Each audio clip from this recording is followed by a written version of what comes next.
Okay, there we go. Can I get your name and town, please? My name and who? Town? My name is David, and I live in St. Peter, David George. What brings you out here today? Well, the takeover of our nation by a fellow that's pro-communist. And how? I'm sorry, go ahead. He grew up in his teen years under communist leadership of old Frank Marshall Davis, and he took it to heart and decided he's going to change this country to be like they'd like to have it. So he's filled the White House full of people like-minded to him. So I'm out here to try to stop some of their their action. Every Saturday. And how politically active are you personally? Pardon? How personally politically active are you? Well, I've worked in the last two campaigns quite a bit. I worked for Sarah and for John McCain.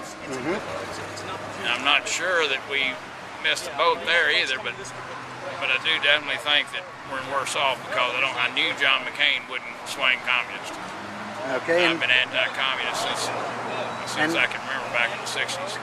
And what would you consider to be your primary news source? My primary news source is the internet, and also I get some from Fox News. Okay.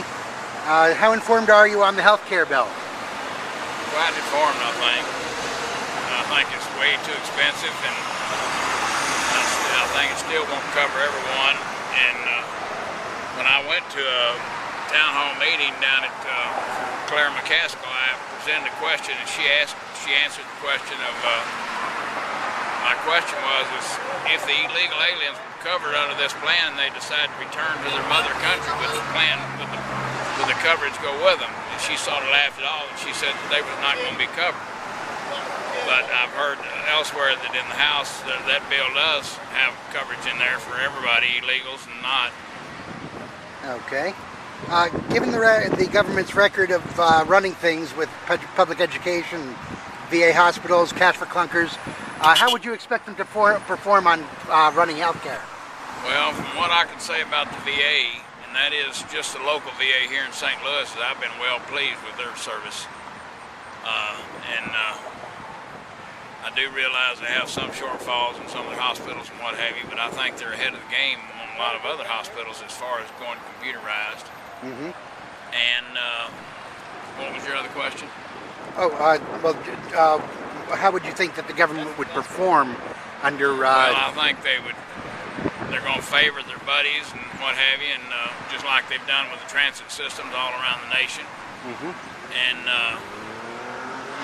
you got to be an inside click to get a job through them, and also they'll run it into the ground, and it'll end up being a failing situation, just like many of the other failing government entities are. And finally, how would you rate President Obama's performance so far? So far, I haven't really seen him do anything but run his mouth. And I realize that he's got to do that to get something done, but I haven't seen him get anything done. Well, thank you very much.